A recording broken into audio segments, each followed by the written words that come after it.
Hi friends, எல்லாரும் எப்படி இருக்கீங்க? நல்லா இருக்கீங்களா? கொத்தவரங்காலாம் இருக்குங்க. அது எல்லாத்தையும் அறுவடை பண்ணிக்கலாம். இது குட்டி குட்டியா காய்க்கிற ஒரு ரகங்க. அடுத்தது பார்த்தீங்கன்னா, கொத்து கொத்தா காய்க்கும் இல்லையா? அந்த ரகங்க.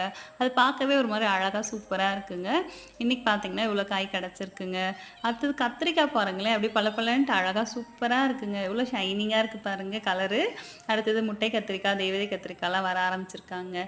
மல்பெரி கொஞ்சம் இருக்காங்க. இதான் கடைசின்னு நினைக்கிறேங்க. அடுத்தது பாவக்காய் இருக்குங்க. நீட்ட பாவக்காய், குட்டி பாவக்காய் இப்போ தான் வர ஆரம்பிச்சிருக்காங்க. அவங்களே எடுத்துக்கலாம். அடுத்தது கோவக்காவுக்கு நமக்கு பஞ்சமே இல்லைங்க. காய்ச்சிட்டே தான் இருப்பாங்க. இலைக்கு ஒரு காய்கள் அங்கங்கே நிறைய இருப்பாங்கங்க. தேடி பிடிச்சி எல்லாத்தையும் பறிச்சிட வேண்டியதாங்க. இன்னைக்கு பார்த்தீங்கன்னா நிறைய கிடச்சிருக்காங்க. அடுத்து புளிச்சக்கீரைங்க அங்கங்கே நிறைய முளைச்சிருந்தாங்க. அவங்க எல்லாத்தையும் எடுத்தாச்சு. அது ஒரு கட்டு போல் கிடச்சிருக்குங்க. இன்றைய அறுவடை பார்த்தீங்கன்னா கொத்தவரங்காய், கத்திரிக்காய், கோவக்காய், பாவக்காய், புளிச்சக்கீரை ஒரு கட்டு, ஒரு கலர்ஃபுல்லான அறுவடைங்க. தேங்க்ஸ் ஃபார் வாட்சிங். நவானவி கார்டனை சப்ஸ்கிரைப் பண்ணுங்கள், லைக் பண்ணுங்கள், ஷேர் பண்ணுங்கள். பாய்.